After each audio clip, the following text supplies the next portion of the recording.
Hi, I'm Andrew McKeever for the GNAT News Project. On our next in-depth interview, we had a chance to talk with Dr. David Evans, who's the president of Southern Vermont College in Bennington. Dr. Evans talked a lot about college and about SVC and made several interesting points that I think you'll find interesting. One of them is about, of course, a very popular subject, college loan debt.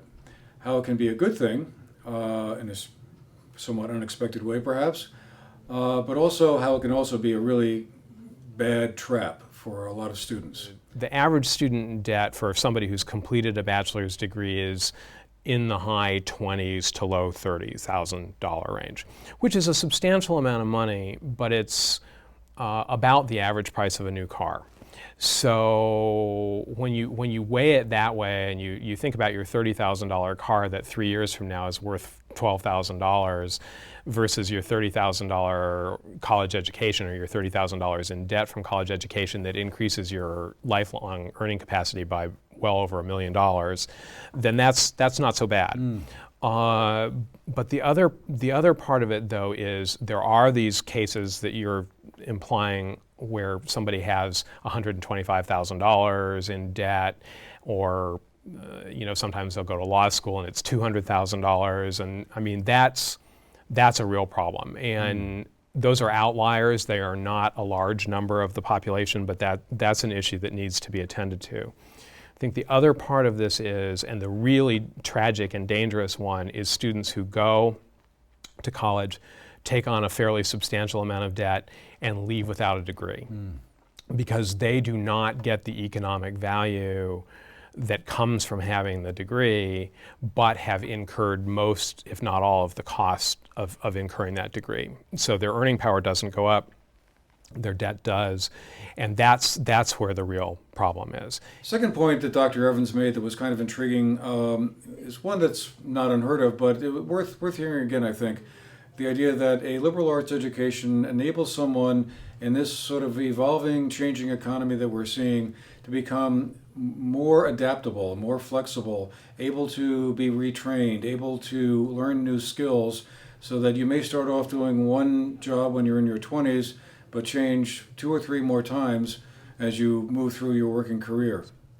I do actually agree that the classical liberal arts are outstandingly good career preparation for a lot of different disciplines. However, the pathways from the classical liberal arts into careers are not so clear all the time, and also they're very often attached to graduate school. I went to graduate school in English and got a master's and a PhD in English, and here I am now. But that was certainly not something that I did when I graduated from college when I was 22. So those are some real challenges. I think the other thing that you have is certainly the classical liberal arts skills in terms of communication, writing, quantitative literacy, analysis, critical thinking, all of those things are immensely valuable in the job market. But the smart strategy, I think, and this is one of the reasons I like SVC, is that we work really hard to work with students to develop those skills: communication, teamwork, critical thinking, analysis, all of those kinds of things, but also to give them, if they want this, give them a clear pathway to a career. So nursing, law enforcement, business, radiologic technology, those programs, which are some of our larger programs, so that they can be gainfully employed when they graduate if that's how they want to go.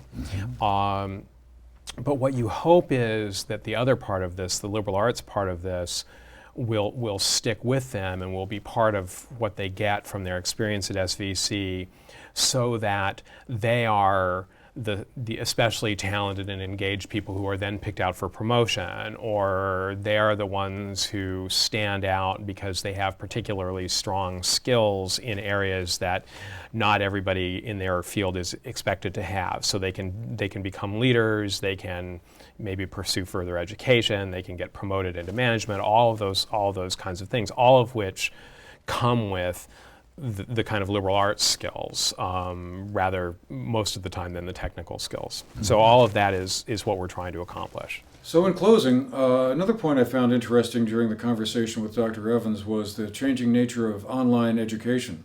A couple of years ago, many of you will probably remember, online learning was seen as an alternative to the traditional four-year college experience, where students might take a class from a remote location far away from a campus. But what seems to be going on now is kind of a blend or an integration of the traditional college experience in a classroom with a professor and a group of students, and material that students would take via the internet. So it's kind of different because, as we all remember, that online learning project seemed like it might be an alternative to the expensive college education. But anyway, I think you'll find the conversation with Dr. Evans kind of intriguing on what's going on at colleges today, and particularly down at SVC in Bennington, and I hope you enjoy the show. It's been Andrew McKeever for the GNAT News Project.